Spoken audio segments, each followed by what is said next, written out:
today, and I'm grateful for it. It's all good. It's always good. How's everybody doing? Great. Great. It's really good to see everybody. Really good to see everybody. So, I'm going to dig right in because I'm excited about this series. As you all know or may not know, our series this month is All Is Well. And we're taking this idea of all is well, which is a wonderful spiritual idea, and we think, okay, I see people who just lost their job, and they're like, all is well. You know, I see people who are dealing with family members with terminal cancer, and they're like, all is well. I see people who have no money in the bank, and still they're saying all is well. How do you live from this place of all is well? What is that about? So each week we're looking at it. We started with week 1, living from all is well, and we took the topic, the eye of the storm, recognizing that we are the peace in the middle of the storm. And as we recognize that peace is always present, and we recognize that we create our life, and as we recognize that life is always working for our good, then we can stand as the eye of the storm, just as there's peace in the eye of the hurricane. In the middle of the storm, that's who and what we are. Last week, we talked about praying from all is well. And we looked at the idea that prayer is your superpower. And we broke down the formula for prayer, the formula for affirmative prayer. You start with God is, I am, I now have, gratitude and release. I invite you, if you didn't hear that message, to go to it. We're going to deal a little bit more with, again, prayer as your superpower in the God Talk. So if you want to practice prayer, if you're still feeling like, oh, that was exciting, but it doesn't work for me or it doesn't sound good when I try it. The thing about prayer, just like anything else, we have to practice it. As we practice it, we gain more confidence in what we're doing. And so here we are in week 3, and we want to look at giving from all is well. Pardon me, 1 second here.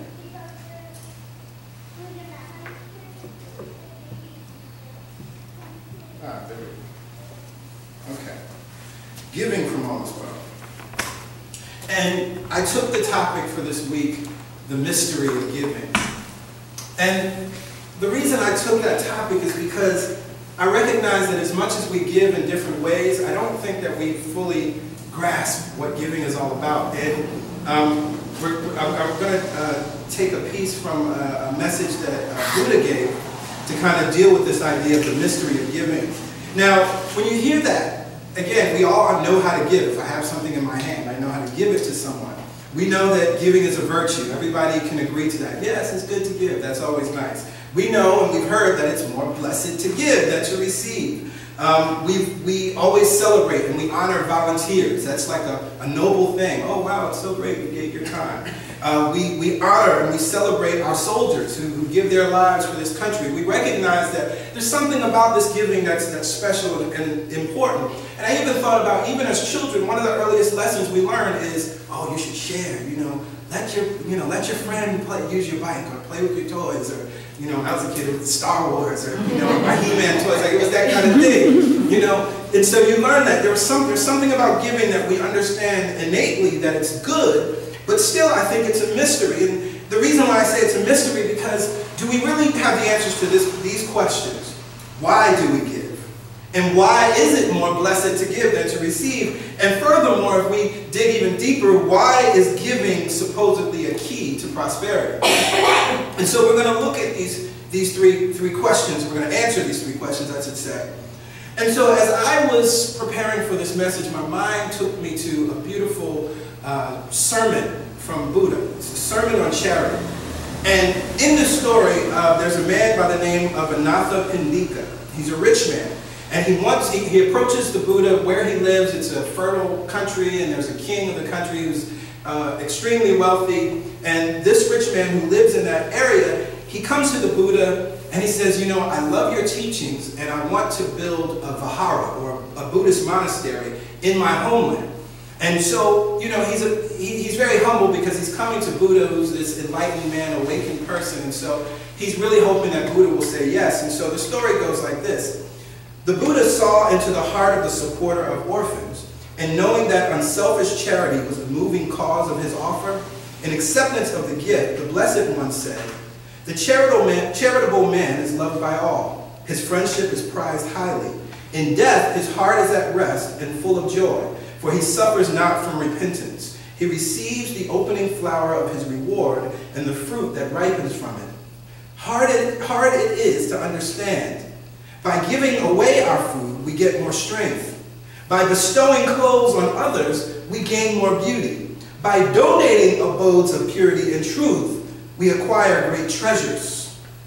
And so this is why I say there's a mystery to giving. As Buddha just said, it's hard to understand. If I give away my food, I get more strength.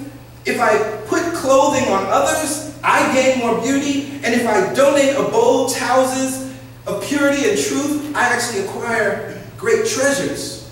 Interesting. There is a mystery. There's something mysterious about giving. And again, I don't believe that we fully understand what it's about. And so in order to really understand giving, in order to unpack giving, where I want to start is actually to talk about what giving is not. I think that's important. And so as I go to my brother Buddha, I'm going to go to my brother Jesus. And there's a powerful story which I've referenced before, but I really want to dig into this. It's the story of, and sometimes you'll hear it called the story of the widow's gift, or the widow's mite, if you're looking in the King James Version. And this story appears in only two of the Gospels, in Mark and Luke. What's interesting, just as an aside, and I want to give you this information, is that the stories in Mark and Luke are word for word the same, which is very interesting because we rarely find this. Most of the time, if we see a story that's similar, the wording is different, or sometimes the city it says they're in is different. So the fact that we have the exact wording tells us that this came from an older source, a more ancient source, and also that it's more likely to have actually occurred for real. So in Mark, we hear this story. And he, Jesus, sat down opposite the treasury and watched the multitude putting money into the treasury. Many rich people put in large sums, and a poor widow came and put in 2 copper coins, which make a penny. And he called his disciples to him and said, "Truly, I say to you, this poor widow has put in more than all those who are contributing to the treasury.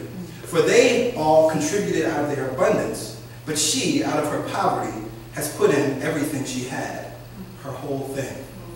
That's beautiful, isn't it? That's just lovely. She put in her whole thing, isn't it?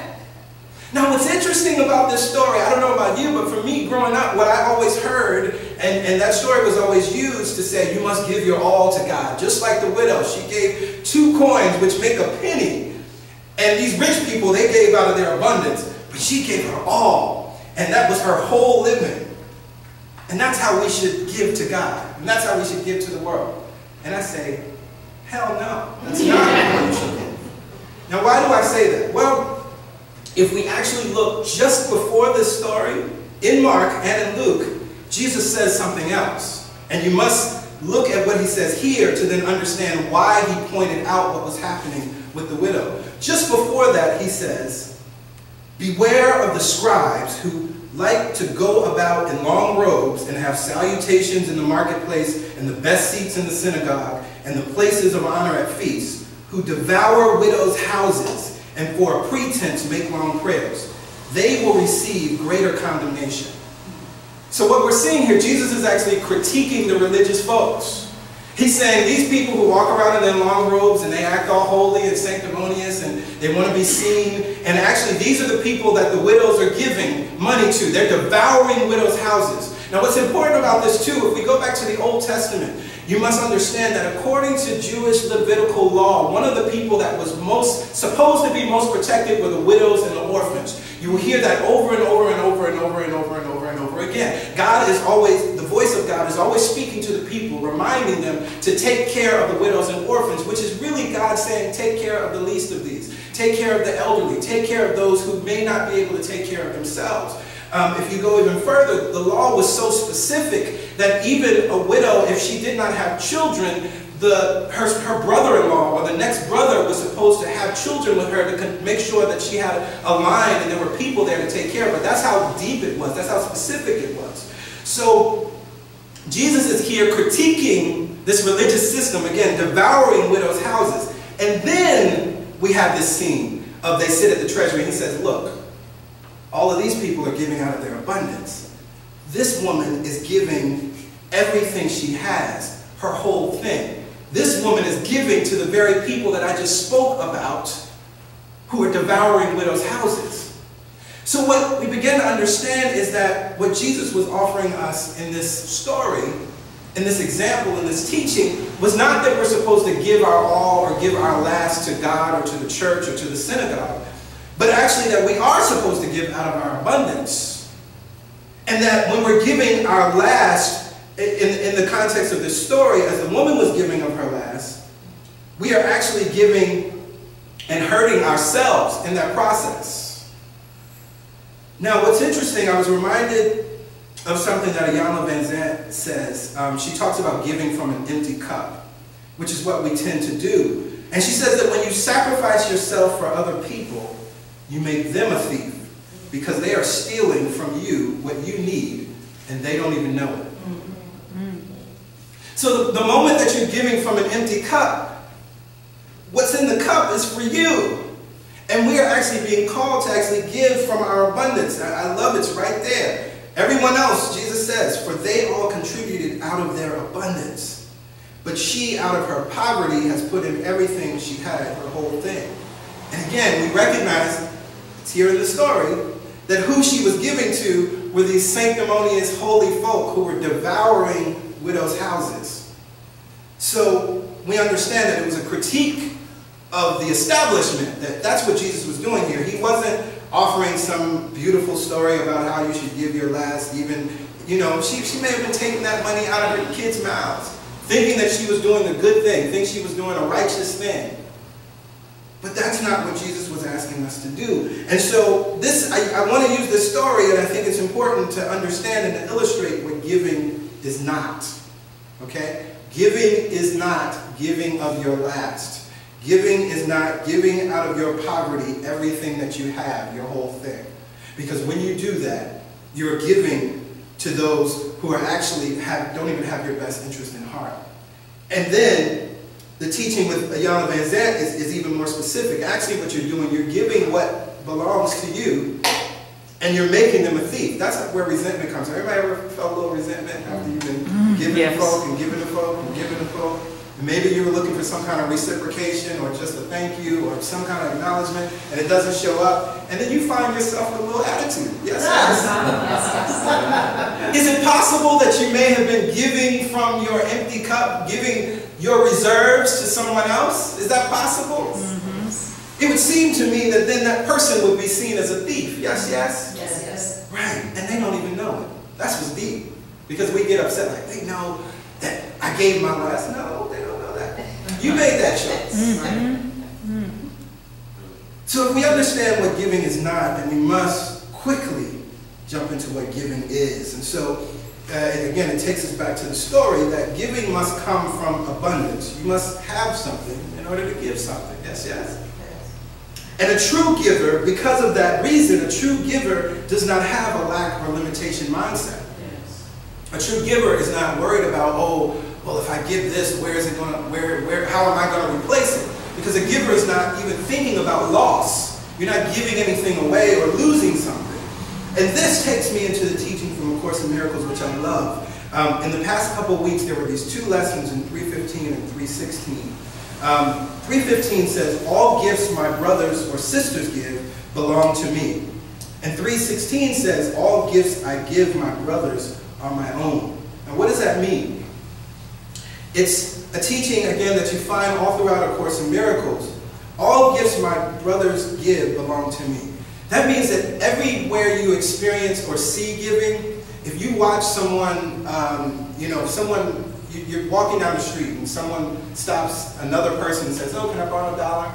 And they give them $1, you're experiencing giving in your own life, right then and right there. Everything that your brothers and sisters give belong to you, okay? So that means that not only if you witness giving, but then of course as you experience that giving, it literally belongs to you. It's not someone bestowing some some favor on you, or just being nice or being kind. It literally belongs to you because you're connected to everything, and we're actually all one.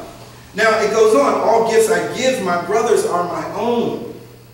Again, the idea that even as you're giving, in that moment you're giving to yourself.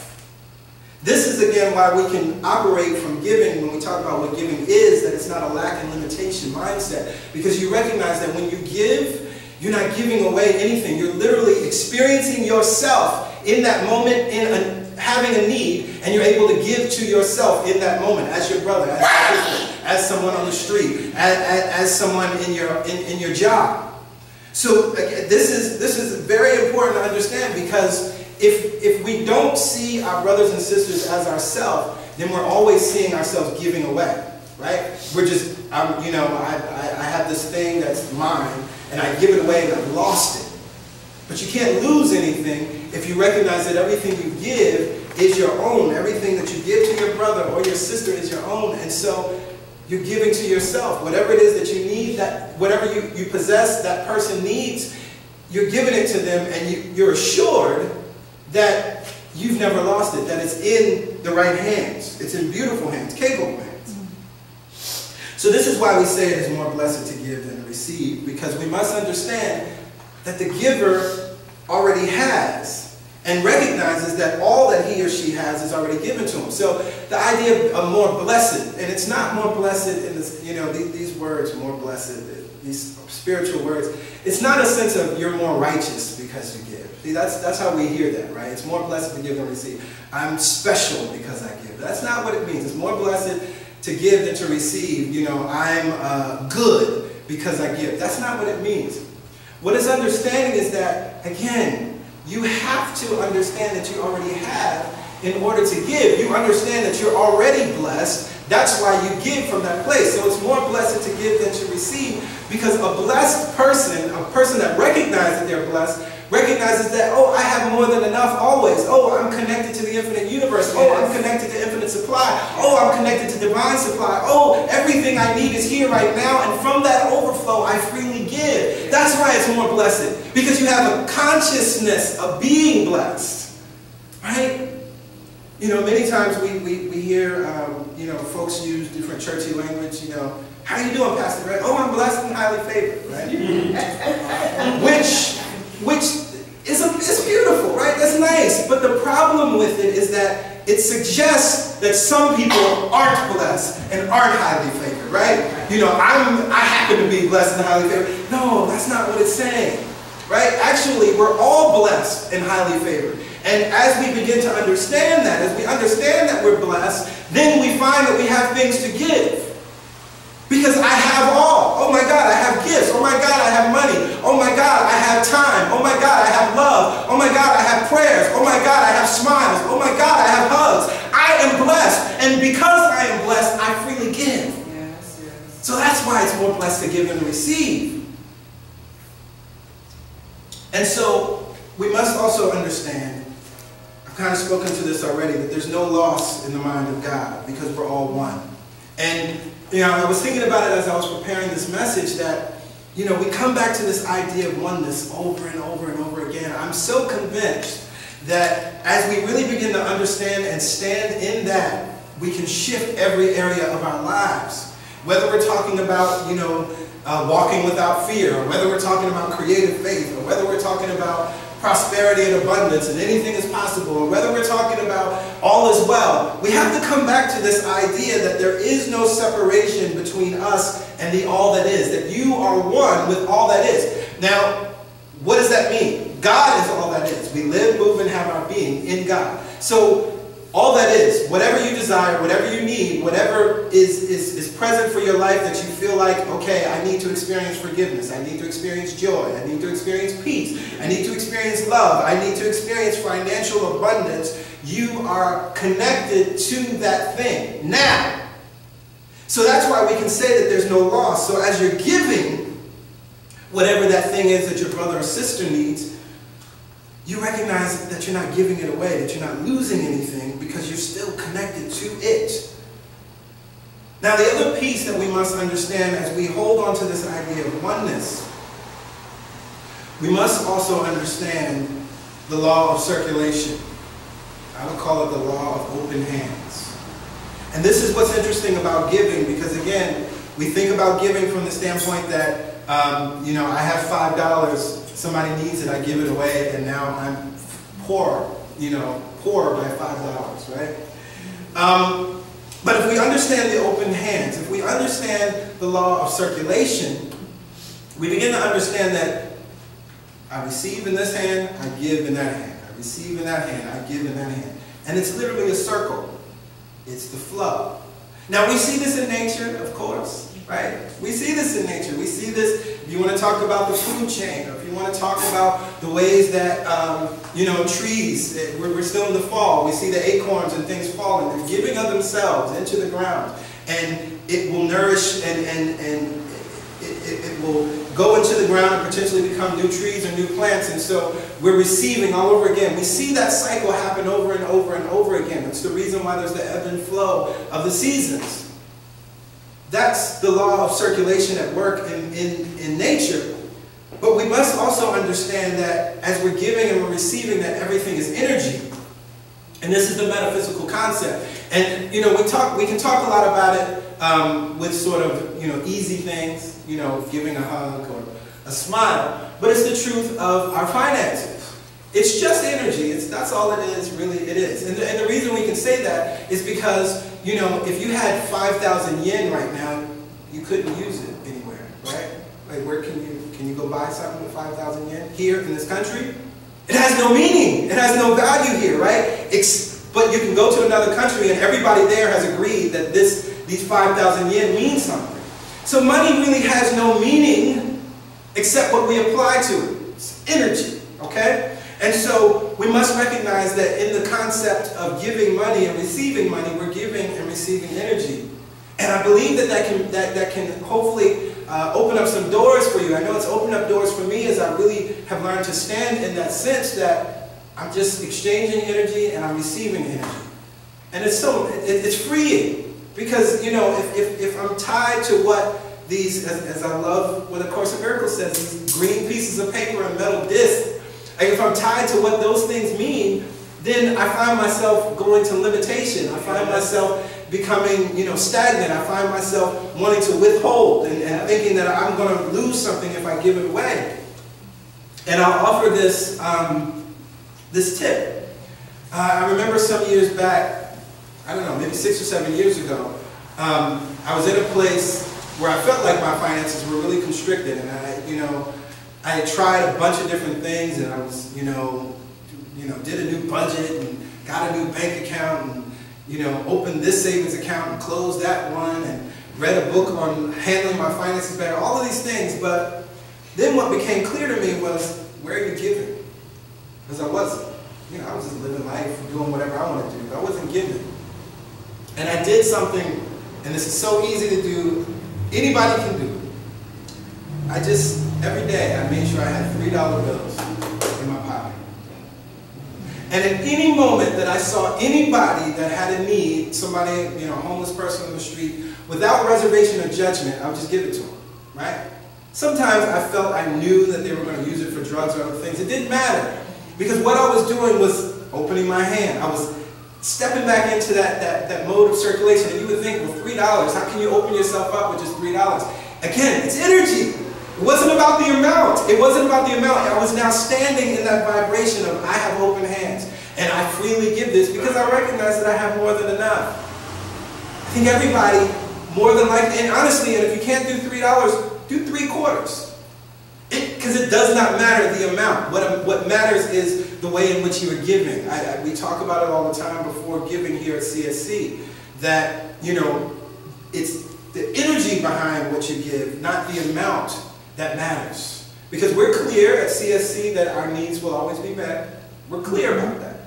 But we also understand that as givers, all of us as givers, we have the opportunity to stand in that law of vibration for ourselves. And so if you honestly feel that all you can give is $1 and you can give that with joy and celebration, give it. Because what I know to be true is that the law of circulation will bring that back to you tenfold, 100-fold. Right? At the same time, if you honestly know and feel that you can give 20 and you don't, right? Because you have a sense of loss, like, oh, I'm going to lose $20.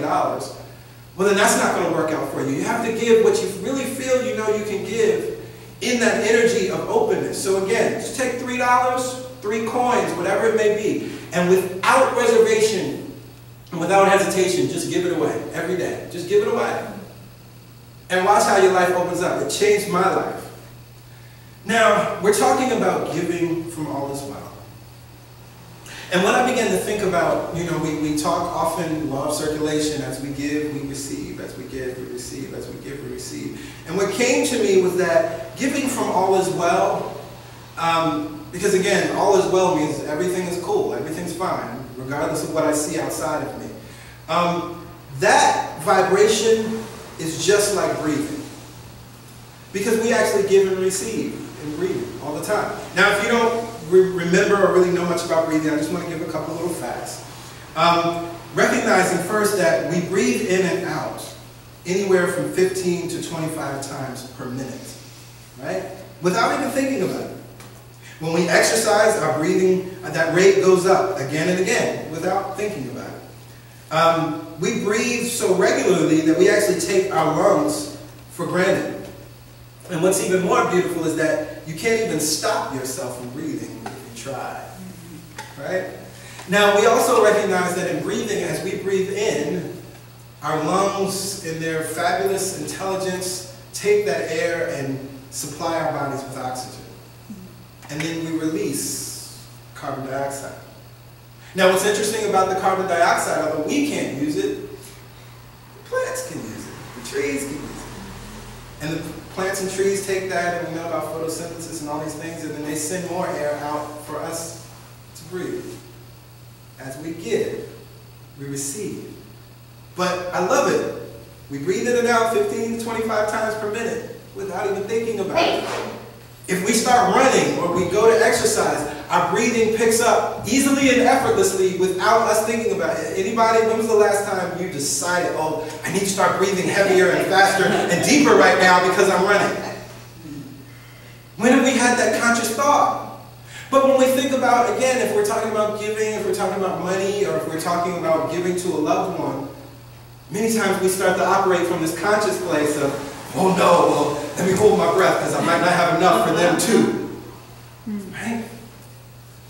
But actually giving, what giving is, and what the law of circulation is, and what giving and receiving really is just like breathing.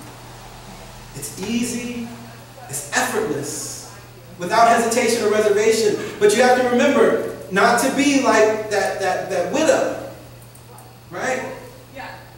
Because if we were giving from that place, if you gave of your very last breath, you would die. Just think about it, you would die. You would fall out. So we can't give from that place. And I love it because, our brother Jesus was on point. He was giving the disciples a beautiful example of what giving really is all about. You must give from your abundance. And even if you dig a little deeper, and look at the ministry of Jesus, he always took time to step away. As much as he was followed by the crowds, he took the time to step back and refill his cup. He took the time to sit in meditation and refill his cup so that he could give out of his overflow and out of his abundance.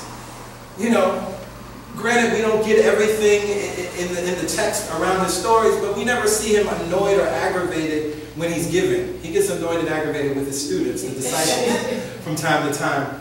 But when he's giving, when he sees someone's in need, he freely gives. Freely gives. There's a man with a withered hand. He says, stretch forth your hand, and it's healed. There's a woman who has a serious medical condition for years, and she spent all she had. She touches the hem of his garment. She's healed. There's a man who comes to him, the centurion, and says, oh, there's a family member that's sick. I know if you just say the word, they'll be healed. And they were healed, distantly, right? And we know all of that it's not just Bible stories. It happens all the time. There are masters in India and in this country that are doing wonderful, powerful work. We understand the power of healing. And so I want to leave you with this. I was thinking about another powerful teacher, Michael Jackson. And I'm remembering that after 9/11, Mike was moved. He said, we got to do something. This is terrible. And, we all know that Michael Jackson, a lot of his music was really about, we are the world and heal the world. And you know, the Earth Song. He was always very much in touch with and concerned about how we can come together as one. And what I found so interesting when he responded to the events of 9/11, he responded with a song that asked a simple question: what more can I give? He recognized that actually what happened on 9/11 represented a deficit in love. It represented that we had forgotten who we are. It represented that, oh wait, more of us need to be about this thing of healing. More of us need to be about this thing of loving one another. More of us need to be about this thing of teaching one another that we're actually one, that we're brothers and sisters, and that there's really no separation. What more can I give? But I also recognize that in order to ask that question, you have to understand that you're blessed and highly favored, right? You have to understand that by default, you're blessed. By default, you have more than enough. By default, you have something to give, right? And he goes on in the song, he talks about what we're giving is love. What we're giving is healing. What we're giving is a hug. And what I love about that, you know, you may not have the finances to give like you want to give. You watch those commercials on TV and you see the poor children and you wish you could adopt somebody and all of those things. Oh, but I don't have the money. Fine, that means that's not what you're supposed to do. What do you have? You have love, you have smiles, you have hugs. You have $3 in your pocket. You have 3 quarters in your pocket, right? You have the opportunity to give. I don't know if you've ever experienced it, but just smile at people on the subway and see what happens. It's a powerful gift that you can give somebody when they're rushing to go to work to a place that they hate because it has nothing to do with their purpose or destiny. And if you just smile at them, watch what happens. It's a powerful gift. And more importantly, smile at yourself. When you wake up in the morning and look at your beautiful faces in the mirror, can you give yourself the gift of love? Because in truth, we must always be asking ourselves that question: what more can I give so that our cups are full and then we can give from a full cup? I invite everybody to stand in this moment. In this moment, as we have unlocked the mystery of giving, recognizing what giving is not, and we will no longer give from an empty cup, recognizing that we must give from our abundance, and recognizing that giving is a sign that we are blessed. Giving is a sign that we have more than enough. Giving is a sign that we recognize that nothing can be lost because everything that we give, we receive, and everything we receive is given to all. So, Mother, Father God, we recognize in this moment, one, that you are the ultimate giver. We recognize that you are the giver and the gift. We live, move, and have our being in you. And as we recognize that we live, move, and have our being in you, that we are connected to you, that we are one with you, that the I am presence that you are will be whatever we need you to be at any moment, we speak the word now and declare that as givers we have more than enough.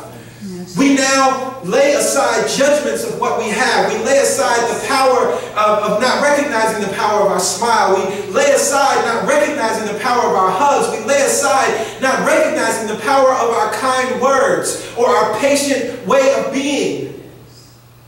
And we choose to stand in that, recognizing that we are a gift to the earth by ourselves.